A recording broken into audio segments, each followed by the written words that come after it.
A listener note: this story contains adult content and language. John Jallow can't be sure how John Meehan found him, and he was apprehensive about taking him on as a client. His paralegal had done some research on Meehan and was so spooked that she told her boss she wanted no part of the case. Meehan had done prison time for stalking and terrorizing a Laguna Beach woman, and now on April 8, 2015, Meehan was sitting in Jallow's Santa Ana law office. Meehan wanted Jallow to sue the Laguna Beach woman, claiming she'd cheated him of $250,000. Meehan had other ideas for lawsuits too. There was yet another woman who had supposedly cheated him. He also accused police who had arrested him of stealing his cash. The blizzard of lawsuits was part of John Meehan's plan to win back the trust of his wife, Debra, who was sitting beside him. He wanted Jallow to prove he'd been the victim in case after case, not at all the dangerous swindler portrayed in mountains of court papers. Jallow told me that he planned to turn down the case, even though he would be getting a $25,000 retainer. But meeting Debra, listening to Debra, gave him second thoughts. She seemed naive and helplessly in her husband's grip. She struck me right off the bat as a very genuine, very sweet, very vulnerable lady. And she was obviously in love with him. Although I really only met him face to face once, and that was in about a 2-hour interview. He was the scariest man I had ever met in my life. I'm 70 years old. I practiced law for 42 years before I retired last year in September. John Meehan was scary.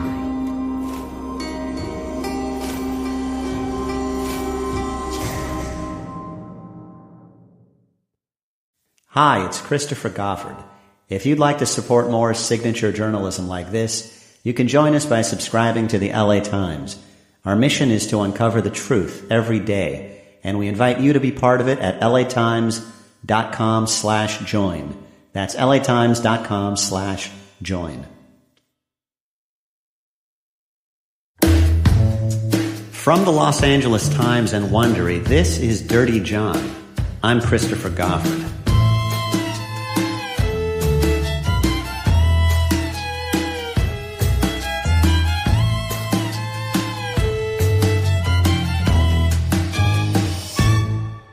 Part 5. Escape.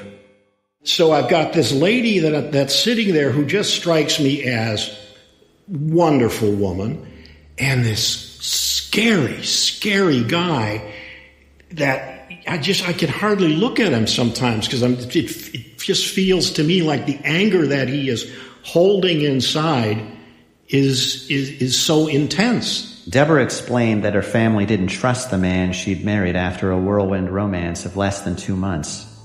There was a definite chill in her relationship with her children. They believed he was a greedy predator, and that the longer they stayed married, the bigger his claim on her considerable wealth. She was asking me, what can we do? Can you do anything that will help put my family at ease? I asked her whether or not she had gotten a prenuptial agreement with John before they got married. And she said that she had not. And I suggested that, well, maybe it would ease your family's mind if we did a postnup. Jallow began explaining how a postnup would work. It would effectively cut John out of Debra's fortune if they split up. The strangest thing happened during the course of this 2 hours together. The more we dealt about the postnup and how it would actually go in effect, the more sulking and angry John became. Not vocally. He didn't get angry with me. He didn't say anything like, we don't need your goddamn stinking postnup, thing like that. But as we talked about it, he was like sinking down in his chair with his hands crossed in front of his chest, and he was almost scowling at me with his lips puckered and his squinty glaze. I couldn't tell you what color his eyes were, But I can tell you that as I sat across that table from him that day, they were as black as coal. It's the kind of thing where you look at somebody and you swear you can hear, you can literally hear the seething cauldron that's inside their brain. And that's when I started looking at this guy thinking, oh my God, he is a nutcase. This is a dangerous man. And at one point I looked at him and said, John, it's obvious that you don't like this conversation about, where we're going with all of this.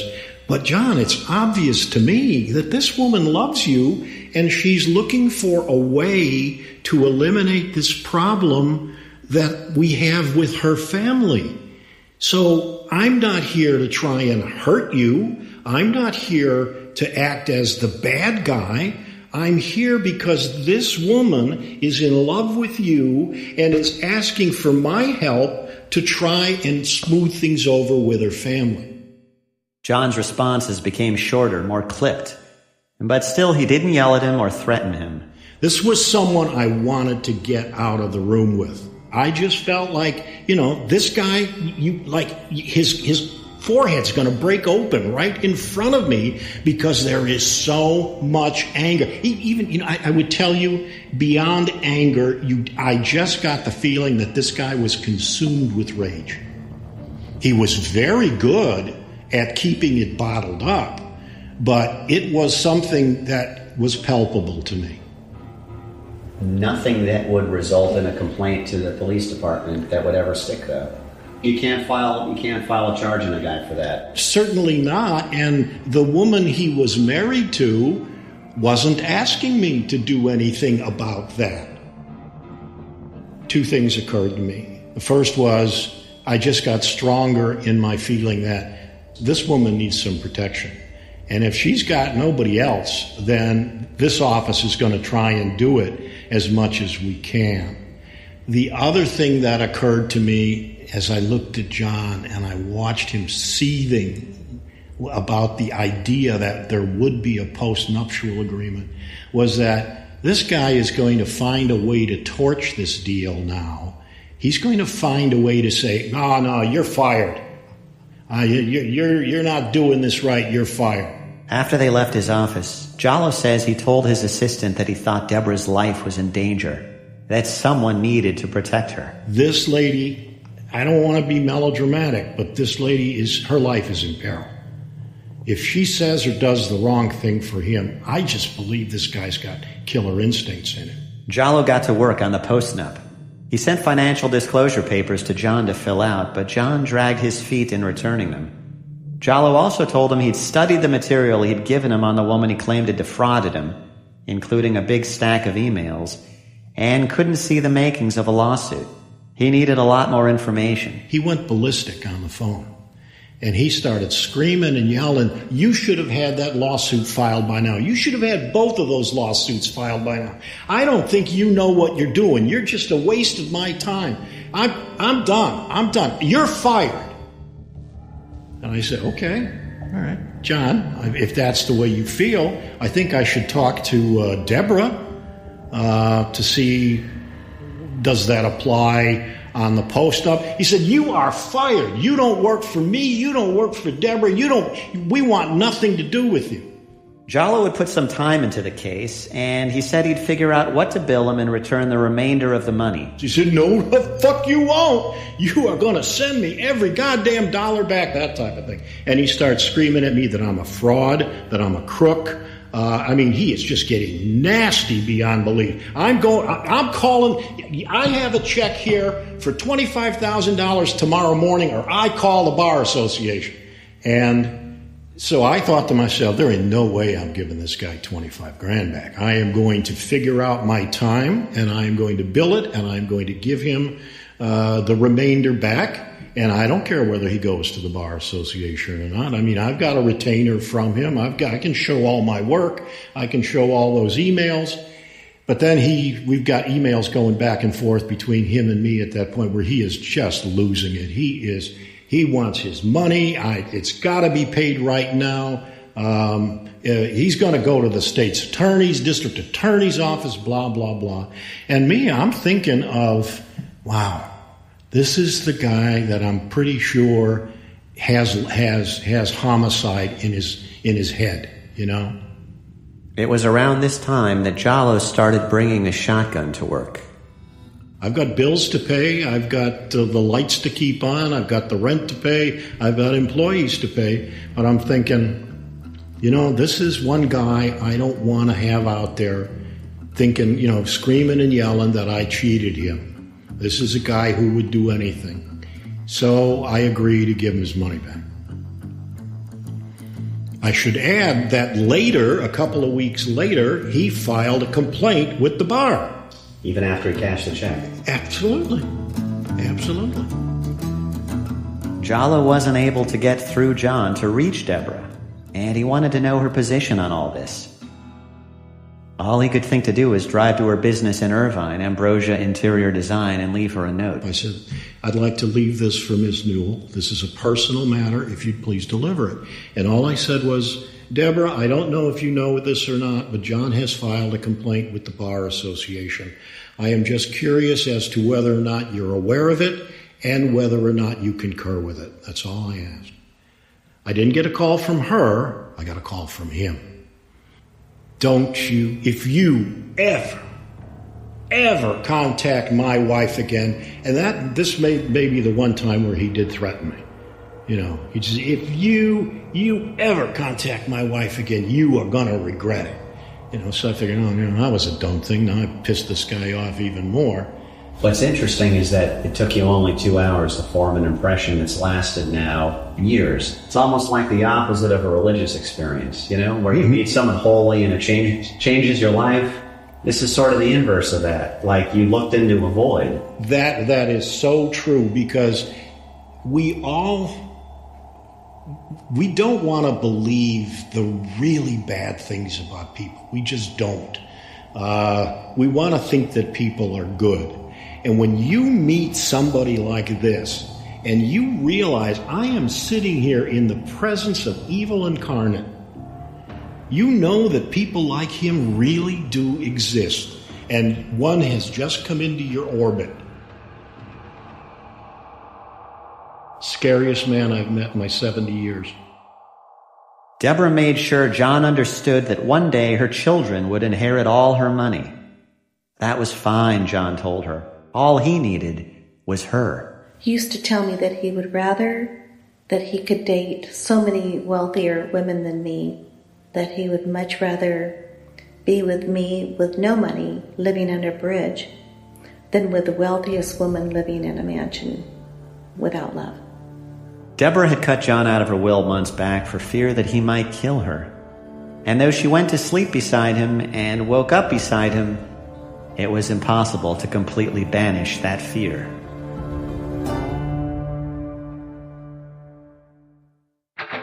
Find your dream candidate with these tips from ZipRecruiter and Dirty John. Tip: make sure your job post reflects the position honestly. It should clearly spell out the responsibilities of the position, the type of company culture you're striving to create, and what opportunities for growth the position offers. Then, you can use ZipRecruiter to post your job to over 100 top job boards with one click. Their smart technology notifies qualified candidates to apply within minutes of posting. In fact, 80% of employers who post a job on ZipRecruiter get a quality candidate through the site in just one day. Try ZipRecruiter for free by visiting ZipRecruiter.com/dirtyjohn. Again, that's ZipRecruiter.com/dirtyjohn. This has been a tip for finding your dream candidate from Dirty John and ZipRecruiter, the smartest way to hire.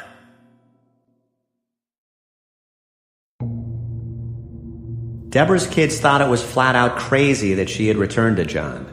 And Meehan wanted her kids, particularly her 2 oldest daughters, out of her life. He blamed them for the troubles in the marriage, blamed them for hiring a private eye to probe his past, blamed them for temporarily turning his wife against him.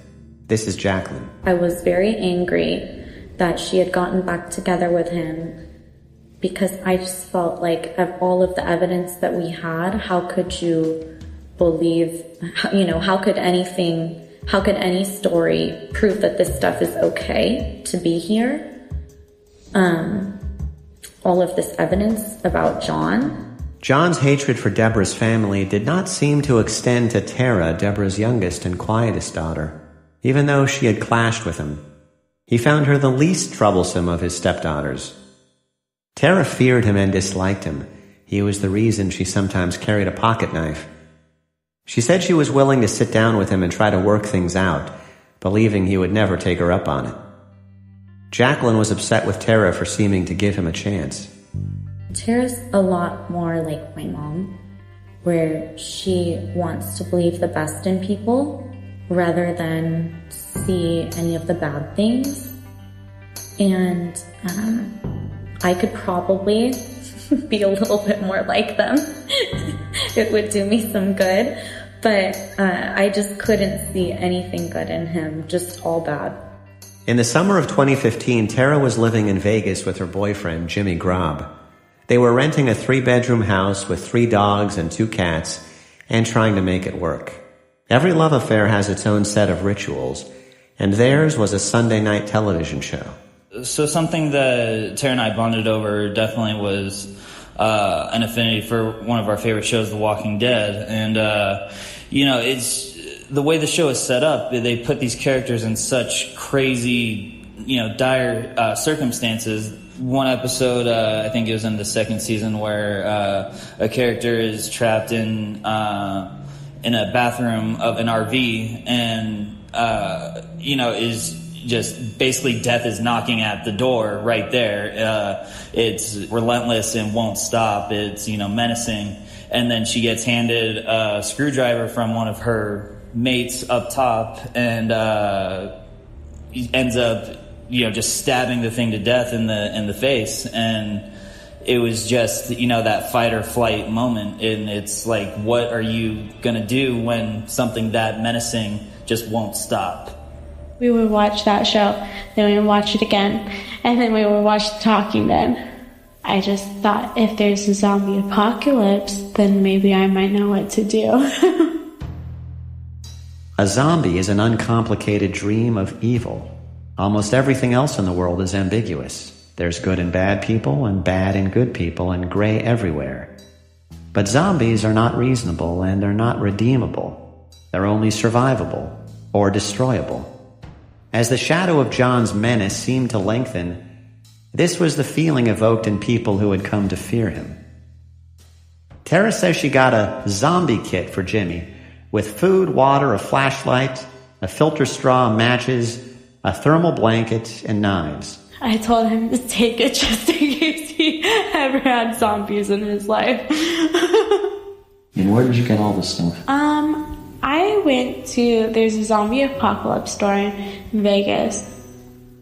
The zombie kit was her Christmas present to Jimmy in 2014, and it was their last Christmas together. By the summer of 2015, they were breaking up. In the breakup, Tara got Cash, their Australian shepherd. She had a tighter bond with Cash than Jimmy did. Debra drove out to Vegas to pick up her daughter, who was crestfallen after the breakup. John didn't object. Tara moved back to California and started applying for jobs. She found one as a kennel attendant and dog groomer. She loved the company of animals. John and Debra were living in a luxury apartment near the Irvine Spectrum, an upscale area. They traveled a lot. Denver and Colorado Springs, San Francisco and Seattle, Santa Barbara and Lake Tahoe. He was back to his doting ways. He spent the day, many days, getting my cars washed, running errands for me, going to the post office, helping me with different things, getting my dry cleaning, going grocery shopping. He'd have flowers all the time for me. He wanted to hold me all night and kiss me constantly and things like that. So there was this, obviously it feels good. So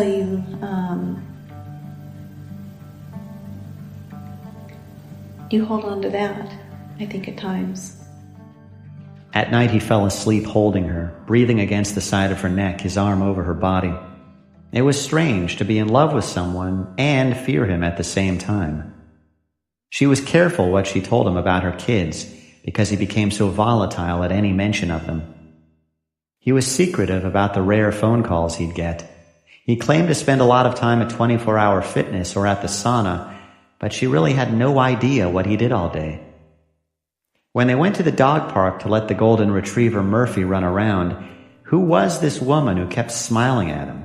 Had they shared something together? Sometimes she'd come home, afraid she'd find something she didn't want to see, like John with another woman or doing drugs. And I was a little nervous going home. I didn't know what to expect. I didn't know what he was doing on his computer all day. I didn't know what he was doing. I was scared. I think that I was scared for my life and my kid's life. I'd made such a major mistake. And so what happens? Do you tell anybody? Like, hey, I need to get out of this? I didn't want anyone to worry, so I kept it to myself. I did call psychologists a few times and talk to them. What did they say? They said you need to protect yourself, so it's best not to just jump out of it real quickly, but to plan it.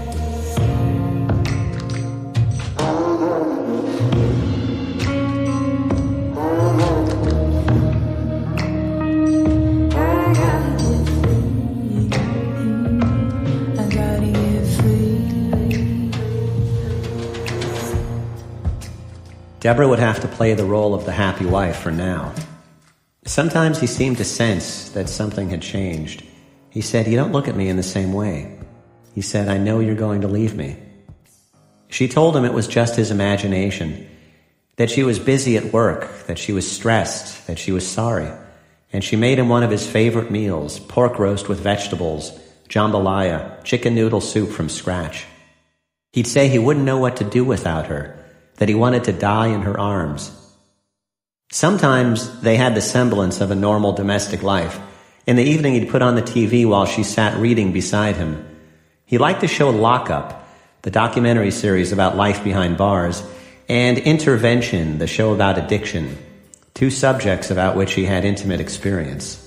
He liked the comic Daniel Tosh on Comedy Central. But his favorite show was MTV's Ridiculousness, which mocks people in viral videos who do stupid things and get hurt. It always made John laugh. Debra had begun hiding money from him. She'd take $2,000 from every paycheck and give it to her eldest daughter or to a friend. She didn't want him to have access to all her money for fear he'd take it. And she didn't want him to know that she was still giving money to her kids. In October 2015, she bought a house on North Water Street in Henderson, Nevada. It was an investment, and she got to work upgrading it. But more importantly, it was a place John could stay where he would be away from her children. One day she went to see Jacqueline, and when she returned, he confronted her about where she'd been. He'd kept a tracker on her car.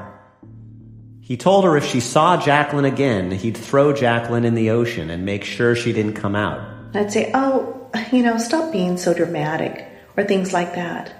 There were just comments like about his wife, ex-wife, about Jacqueline, I started realizing this man, if I do try to leave him, and I think that part of me wanted them to finally all like each other and be a happy family, it wasn't going to happen.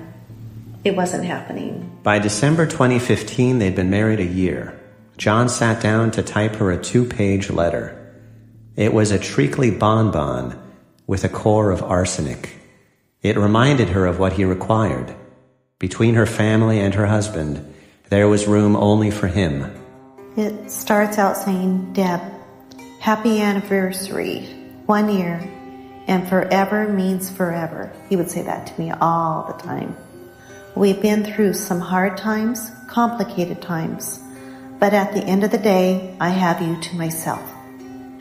No family, no issues that we can't work out. I love you. You have the kindest, most forgiving heart of any person I've ever known. I want to grow old with you. I want to hear your breath in the middle of the night, feel you reach for me when there is nothing else between us. I can't imagine living without you. and your absolutely nutty family. They're not nutty, by the way. I hope to get over what they did. I wish I could now, because I see the pain you have being away from them. I wish I could just fix this. I wish I could make all those problems and issues go away. But sometimes life is so complicated that there is no turning around. Sometimes the issue is bigger than us. Sometimes letting go is better than holding on. We have each other. We have each other forever. I will never cheat or disrespect you in any way. I have no desire for anything other than you. You are simply the best person I have ever known, with the biggest heart imaginable. I wish I was more like you. I wish I could see the world like you do. He went on to say, I love the way you smell and the way you drift off to La La Land while I'm talking to you. I love the feel of you, and needless to say, making love to you is about as close to a religious experience as I have ever had. I hope I die in your arms, because this world would be a dark place without you. I hope you love me, and we grow old together. I hope. He told her these sort of things all the time, and they always sounded sincere. And I felt very torn. Here's my family, and here I go again, another failure. So I didn't think I could go through another divorce. I thought, how can I keep getting this so wrong so many times? I know my problem is I jump into them without really getting to know the person. She knew she would never really be able to trust him. She knew she'd been deceiving herself, that her children had not been her enemies, but the ones who'd seen him clearly from the start. In February 2016, John discovered that Debra had been secretly giving Jacqueline money to attend real estate classes. He thought that I was out of my mom's life, and the fact that my mom and I were talking a little bit really bothered him because he wanted me just out of the picture, away. Of all the people in the family, you were the one he most identified as an enemy, right? Yes. John and I really had it out for each other. John started sending Jacqueline lewd messages. He called her real estate school and slandered her, embarrassing her to the point that she dropped out. She says he sent her a picture of her birth certificate with spit on it. She sent some heated messages back. She showed me their exchanges from March 6, 2016. I Googled pile of shit, and then I sent him an image of a pile of shit. And then I was like, if you had a life, you wouldn't be wasting your energy emailing me. Let's just stop wasting each other's time. Nobody cares about you. He was like, you don't have a mom. And it's like, she's right next to me and we're reading your emails together. She reads me a couple more from John. Mommy wants nothing to do with you and that will kill you. Jumping off a tall building would make me smile. Head first will work. I said, leave me alone, you sick pervert. Yeah, jump head first. And your mom and I will be laughing. I thought, what a sick thing to say to my daughter. It was just the things he would say that at that point, who can be with someone like that? But I really had to protect myself and my kids. Debra had been married to John a year and 3 months at this point. She withdrew $120,000 from her bank account, hoping he wouldn't notice. She gave some money to a friend to hold, and some to a daughter. She had $30,000 stashed in the bottom drawer in a closet, banded stacks of $100 bills. Somehow he found it. He confronted her at their Orange County apartment. He put it in front of me and said, what's this? So I said, money. And he went into my accounts and said, why are you withdrawing all this money? He had been tracking all my accounts. And when he plopped that stack of cash in front of you, what did you say? It's mine. It's mine before you. Just don't want you to have it. And he says, no, everything that is yours is mine. And I said, no, anything that was mine before you is still mine. And that's when he said, and we were getting heated up. And I'm not one to even raise my voice, if you know who I am. He said, hit me. Because if you hit me, I'll make sure you never get up again. I said, I'm not going to hit you. And I packed a bag and I left. And I said, I want a divorce. I'm out of here. So that was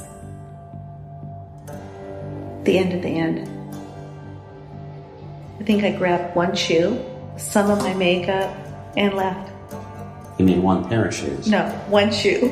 I'm taking stuff and I'm leaving. Debra and Jacqueline drove out to the house in Henderson, Nevada when they knew John was in California. They worried he might be monitoring them on security cameras he'd installed at the house, so they had no time to lose. He could make it there in 4 hours if he knew. Debra put tape over the camera lenses. They brought professional movers and they worked quickly, packing up Debra's stuff, stacking it into the big truck. It was March 29, 2016. Jacqueline used her iPhone to record the condition of the house as they prepared to leave, just in case John complained that they damaged or stolen his things. I got everything. Let's go. Yeah. I even want a video of you leaving. Let's get. You got your keys? You got your phone? I just have like a video looking back. You can see the truck and the guys moving stuff, and then her driving home. Yeah, it got really ugly really fast, which I knew it would.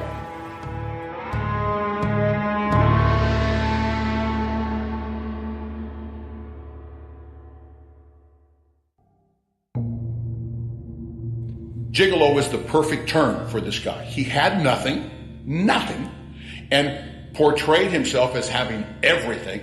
Debra had approached a family law attorney who spoke to John Meehan by phone and heard something chilling in his voice. He cared about his clients, he said, but he had a family. He decided to pass on the case. Then she found Michael R. O'Neill, who had more than 4 decades in the law and kept a shotgun at his Santa Ana office. He sized up the situation fast. He saw how John, a disgraced and penniless nurse anesthetist, had lured her in, then managed to keep her even after he'd been unmasked the first time. You take the victim away, the con man's nothing. He has to eat. He's got to, like a shark, he's got to eat. And that's what he is. He is a shark. And he looks for his prey. They select these people. You know, they don't just really bump into somebody and go, wow, you'd be a great victim. They know exactly about their victim. And she finally realized then, once she saw all the bad stuff, that, hey, look, let's get away from this guy. And then he became a bad con man. He took away the polish and the spelt shark stuff, and he became a big fat sea bass. You know, she's very religious. And when you humble yourself, you the shark, and you say, I can't believe that all these years I've been this shark, I now would like to be a salmon or a trout. And I owe it all to you. Well, that is more the chameleon of the guy. Wonder how far you can take this fish metaphor. Oh, yeah. I guess but that's what he's done. He's just, you have to find somebody that will swallow that line, hook, line, and sinker. So when I ask about the specific nature of the con that John would run, by that I mean his goal was to get into people's lives, marry them, and then take half their stuff, right? No, to take all their stuff. He didn't want half. And he believed after all, he was entitled to it. He was entitled to it. She filed for divorce in April 2016. If Debra had glimpsed a frightening side of him during their first separation, now he seemed a creature of pure malignancy. He wrote, "You get your family. I got the dog. I got the better deal." He wanted money and promised to bleed her dry through the divorce courts if she fought him. He wrote, "For once in your holier-than-thou life, listen to me. You are going to have to pay both sides, which could easily take a year. We had a good run except for your family. There is no trust, but the last thing I want to do is break you." He sent her photos of himself with a provocatively posed ex-girlfriend. He threatened to disseminate compromising photos and emails. He wrote, Make yourself available or I ruin a family. There are children involved, Deb. This is bigger than you. No more being nice. This will turn an entire family inside out. You're selfish to allow this. You'll never forgive yourself, but I am doing it. He lectured her. You don't know how to live. Sex is not love. Get help. He denounced her as a crook on Yelp. He had once coaxed naked photos out of her, and now he sent them to her family.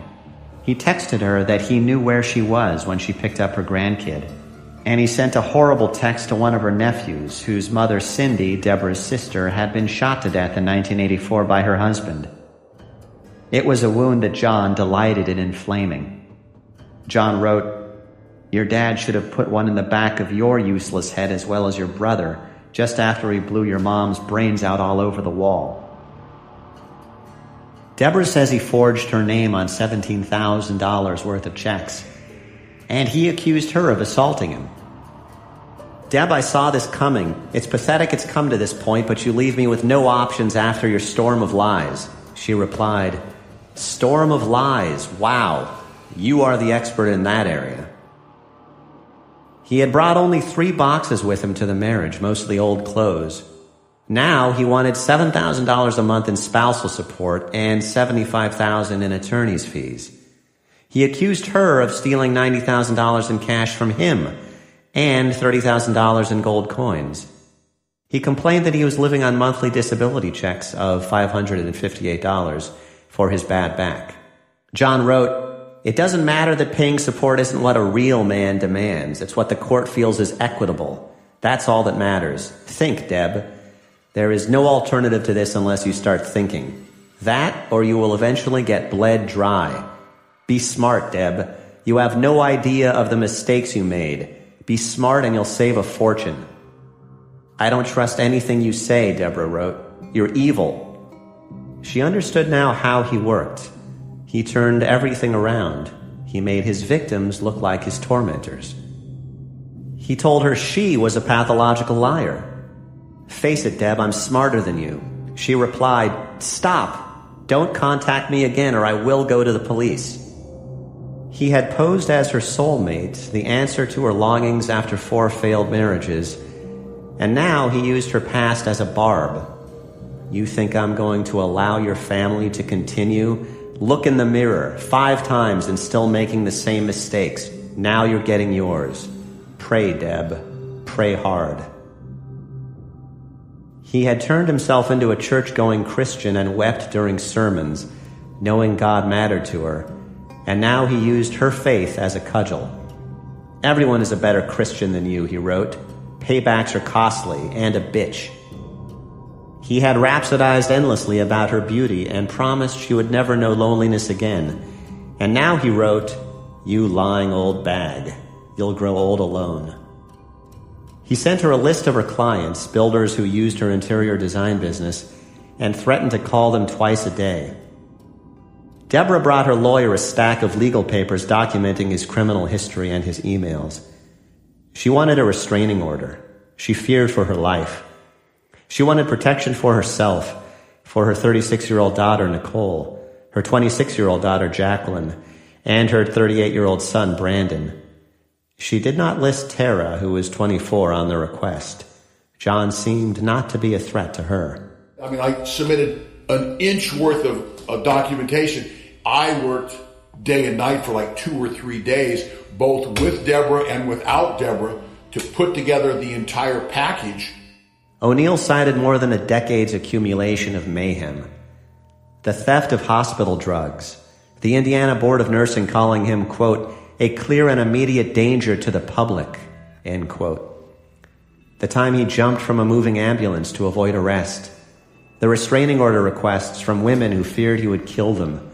The detectives, so worried by John's reported death threats that they too asked for a restraining order. The arrest for extortion and stalking. But all of that wasn't enough. In order to get a domestic violence restraining order in the judicial system and family law, you have to show a couple of things. Number one, that it's an emergency. Number two, that you are in fear of your life, safety, whatever immediately, and that the perpetrator, the alleged perpetrator, has the ability and the means to do what it is you're alleging he's going to do, which puts you in fear and apprehension. What the court said is, no, we can't do that because he hasn't laid hands on you. He hasn't hurt you physically. Plus, John lived in Henderson in another state, and there wasn't what the court thought of as fresh blood. O'Neill was surprised, but understood the court's reasoning. In retrospect, it would have been nothing more than a piece of paper, and that piece of paper wouldn't have slowed down Meehan at all. John had never been violent to Debra before. O'Neill thought his threats were probably idle. He hoped.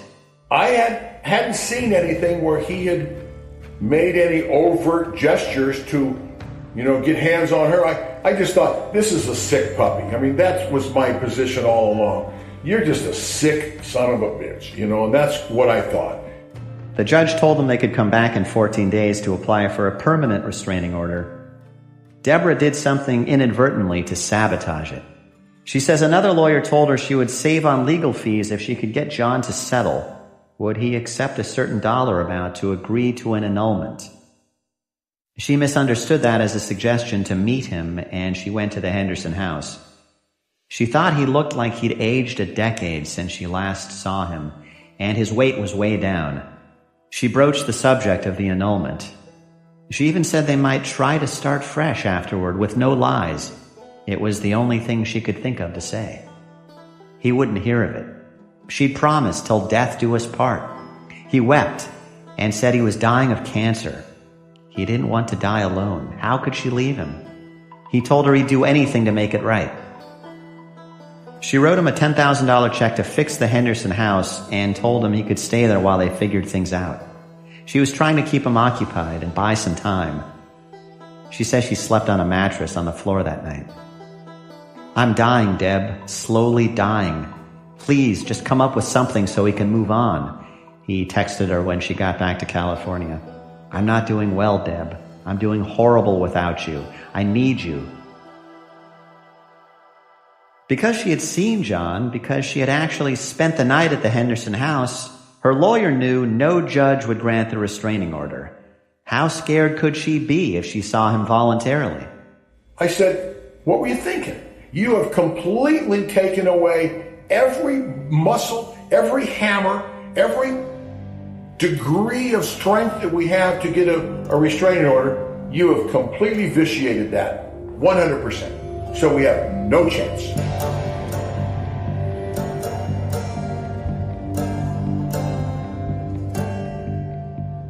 It was June 2016. Debra was living out of hotels, working out of hotels, checking in under the names of her assistants, wearing a dark wig to conceal her blonde hair. Now and then she snuck into her office in Irvine. Around 1 p.m. on Saturday, June 11th, she got there to find her blue sport model 2015 Jaguar XF was missing from the lot, a $64,000 car. 2 days later, the car was discovered in front of a business a block away. It reeked of gas, and there was fire damage to the seat and doors, and there was a gas can in the car. Whoever had attempted to torch her car had done an inept job. The windows were rolled up, and the doors were closed. The fire had extinguished itself for lack of oxygen. Grainy surveillance footage showed John in jeans crouched behind the bushes, watching the car, waiting that Saturday morning. And it showed him come back about an hour later wearing gloves and a painter's uniform. Police talked to John, who admitted that he had taken the car that Saturday, but insisted that he had done so with Debra's permission and had then returned it unharmed. This was not a full admission of guilt, but a stupid thing to say. It put a man who lived out of state at the scene. Well, once he came down and set the Jaguar on fire and stole the Jaguar, it sort of changed the playing field a little bit. Well, now he's reaching out. Hey, and I kept talking to Irvine PD. Are you going to do anything? I mean, we have a video. We know he did it.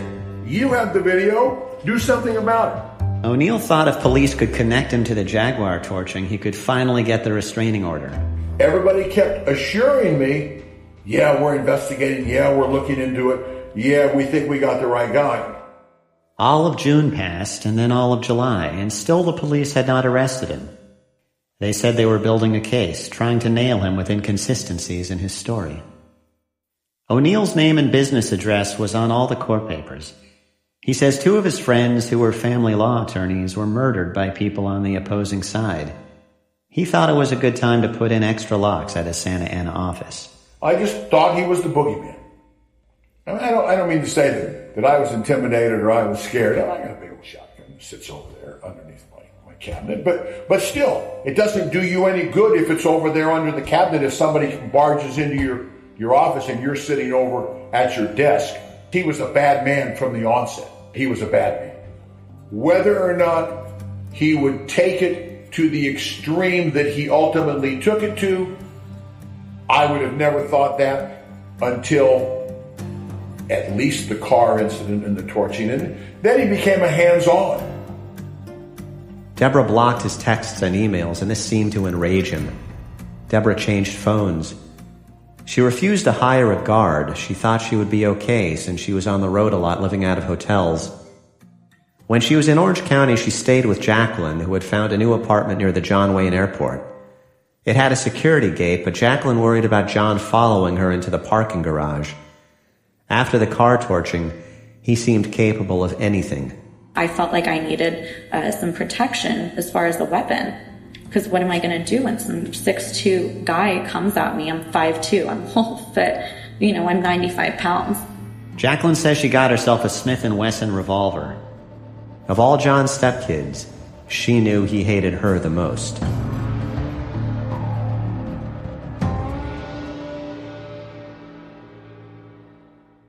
On the final episode of Dirty John. Police, do you have an emergency? Yeah, we do. We got, Stabbing Weston. Hey, come on. The woman? Breathe. Come on. Breathe. It's really bad. All right, I understand. We have officers on the way. Like, Mommy, somebody's screaming, somebody's screaming. And then she saw this guy just raising his hand up and down, up and down, up and down, up and down, up and down, up and down. Dirty John is reported and written by me, your host, Christopher Goffard, for the Los Angeles Times. Karen Lowe is our producer and editor. Audio designed by Jeff Schmidt. Executive producers Jeffrey Glazer and Hernan Lopez for Wondery. Over the course of this production, our LA Times team has included Shelby Grad, Steve Clow, Robert Meeks, and Devon Maharaj. You can read the story at latimes.com. We're putting up installments as these episodes air. I was recently interviewed by Real Crime Profile, a podcast hosted by Laura Richards, Lisa Zambetti, and Jim Clementi, a retired FBI profiler. They had some interesting theories about John, his M.O., and a little-known form of psychological abuse called coercive control. You can listen to Real Crime Profile wherever you get your podcasts.